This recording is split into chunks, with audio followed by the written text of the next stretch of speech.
loob lang ng 2 buwan, abot na sa halos 300 tuko ang nasabat na mga otoridad sa lungsod ng Zamboanga. Ayon sa pulisya, mula nitong Hunyo, madalas na daw silang nakakahuli sa pier ng mga pasahero na may dalang tuko o geckos. May mga galing daw sa Cebu, merong sa Dumaguete at merong pa rin sa Basilan. Kahapon lang, 27 ang nakumpiska, hinihinalang dadali ng mga ito sa sandakan sa bansang Malaysia kung saan pinaniniwala ang nakakagaling daw ng sakit ang mga tuko. Pinakawala na mga tuko sa isang lumang gusali kung saan maraming mga pagkaing insekto. Bawal pong ulihin ang mga tuko dahil nabibilang mga ito sa endangered species. Nakakasamaan na po ng loob ang ilang senador at ang dahilan sa ayang nangyayari ngayon na agawan ng mga komite. Tinalakay na yan sa sesyon kanina hapon pero nag-adjourn po ang mga senador na hindi nakakasundo kung sino ang hahawak sa mga komite sa Public Service, Blue Ribbon at Energy. Nakatutok si Lia Manyala.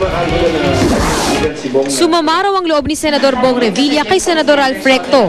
Inalok daw kasi siya ni Recto na maging miyembro ng Committee on Public Service. Samantalang nais ni Revilla na muling maging chairman ng komiteng iyon tulad noong 14th Congress. Medyo na-ouch lang ako nang lumapit sa akin Senator Recto. Sabi niya, pwede ba kayong kunin ng member ng committee ko? Ano ba yan? Ways and Means and Public Services. Ha? Ganon? Hindi ko mahinahabol no? Nagulat lang ako. Sa atin, busina lang ba? Diba? Respeto lang. Na-commit din sa akin ng mayorya yun Hindi naman daw magsusori si Recto. Frankly speaking, I didn't even know he was chairman of that committee. No? Pangalawa, hindi ko rin malalaman naman kung interesado pa rin siya doon. Dahil hindi namin napag-usapan ni Senator Enrile yan. Hindi ko alam siya ang chairman Anong ibubusina ko? Gusto ni Revilla ang public service dahil ito raw ang kanyang advokasya, lalo na ang road safety. Si Recto, sinabing mas alam niya raw ang direksyon ng Pangulo sa public services. Bukod sa Public Service Committee, si Recto rin ang hahawak ng Committee on Ways and Means, ang komiteng tumatalakay sa mga buwis. Sina Senator Franklin Drilon at Edgardo Angara, ang chairmanship ng Finance Committee naman ang pinag-aagawan. Pero sabi ni Drilon, kanya na ang Finance Committee. As far as I know, I have the chairmanship of the committee of the Finance Committee. It is natural that Senator Aquino be given support of his program by allowing his party mates to sit in critical committees like Finance. Hindi pa rin tiyak kung si Senador T.G. Ginggona o Senador Kiko Pangilinan ang hahawak sa makapangyarihang Blue Ribbon Committee na siyang bumubusisi sa mga katiwalian sa gobyerno.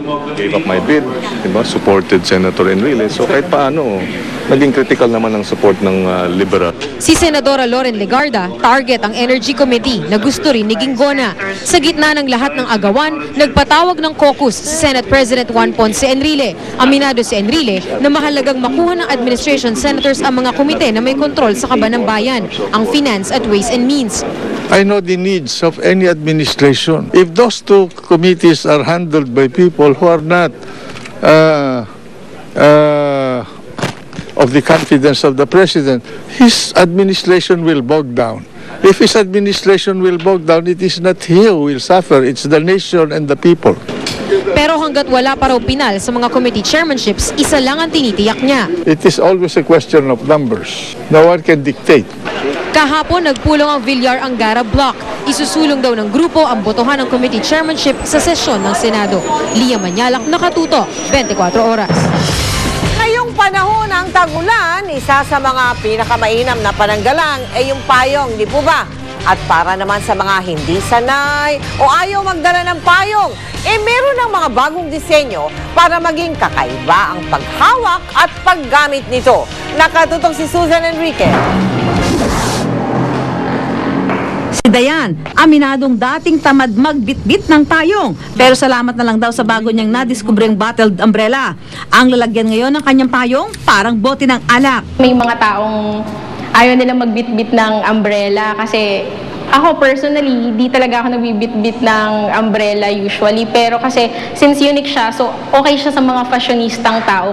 Iba't ibang disenyo ang pwedeng pagpilian. Bukod sa makulay, ang battled umbrella, mainam din daw na pang self-defense. Sabi nga ng mga friends ko, kapag daw may hold-upper, pwede mo siya ipampukpo kasi bote nga siya. Sa Amerika naman, may nauuso ngayong kakaibang payong. Imbes na hinahawakan, ang payong isinusuot. Ito raw ang nakikita nilang solusyon sa mga taong tamad magbitbit ng payong. At kung wala namang kuryente, huwag daw mangamba dahil pwedeng-pwede nang maglakad sa dilim kahit umuulan gamit ang pinwheel umbrella.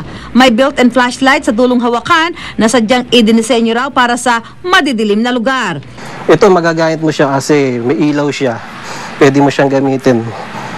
Isang hawak lang, may flashlight ka na, saka may payong ka pa. Sa halagang 360 pesos, pwede nang gamitin ang pinwheel umbrella ng pangmatagalan. Matibay po ito kasi, yung kung mapapansin niyo po yung pinaka-braces niya, masyado po siyang siksik, hindi katulad po ng mga ordinaryong payong na mangilan-ilan lang po yung braces. Sa ginawa rin siya dito, yung sa pinaka-pin niya, nilagyan niya ng rubber stopper para, kasi usually yung mga Pilipino, yung payong ginagawa nilang tungkod, di ba? So nilagyan nila ng rubber stopper para hindi masira yung pinaka-pin sa dulo. Ang payong parang kaibigan, mistulang pananggalang, umaraw man o umulan. Susan Enriquez, Nakatutok, 24 oras. Chika Minute! Sa Hong Kong, nag-celebrate na kanyang birthday ang comedy king na si Dolphy kasama sina Jaja Padilla, Eric Hizon at Eugene Domingo. Ang birthday wish ni Pidol? Alamin sa Chika de Lar Santiago. Birthday date pa rin itinuturing ni Dolphy ang panonood nila ng partner na si Jaja Padilla ng Cats sa CCP kagabi. Ipinagdiwang ni Dolphy ang kanyang 82nd birthday nitong weekend sa Hong Kong, kasama pa rin si Jaja. Celebrated his birthday quietly kasi gusto niya wala naman, para maiba naman daw. Kasi wala namang pwesto sa bahay namin, nagre-renovate dun ngayon, nasa condo kami, walang lugar. So ako, marami na akong birthday na malalaki, so tahimik naman. Sa imbitasyon ng anak niyang si Eric Hizon, nakasama rin ni Dolphy sa Hong Kong si Eugene Domingo na ipinagdiwang din ang kanyang kaarawan. Halos pareho kami ng birthday, 23 siya, 25 ako. Sabado kami lumabas, 24, lumabas kami nila Eric. Masaya, grabe kainan namin. Puro tawanan lang. Magulo kami, magulo. Tuwang-tuwa sina Dolphy at Jaja kay Eugene. Napakaseraw kasama ng komedyana. Siya ngayon ang hot na hot eh. Hot na hot ngayon si Eugene. Pero talaga may talent talaga siya, may talent. Ang cute niya, you know, she's such a fan. Bit-bit niya yung libro ni Dolphy doon at nagpapa-autograph. Ano naman kaya ang birthday gift ni Jaja kay Dolphy? Simple lang. Actually, wala siya mapili kung ano yung gusto niya. So I just thought of something practical na pwede niya gamitin. Ayoko na ng mga mahal-mahal eh. Ang dami ko nga sinsing, wala naman ako sinusuot. At ang birthday wish ng Comedy King? Dasal na lang at kumari, bigyan ka pa ng lakas para tumagal-tagal ka ng konti dito sa ibabaw ng lupa. Dahil yung mga kasama ko, nauubos na isa-isa eh. Lars Santiago, updated sa showbiz happening. Star-studded ang gala night ng original West End London musical na Cats sa Cultural Center of the Philippines kagabi.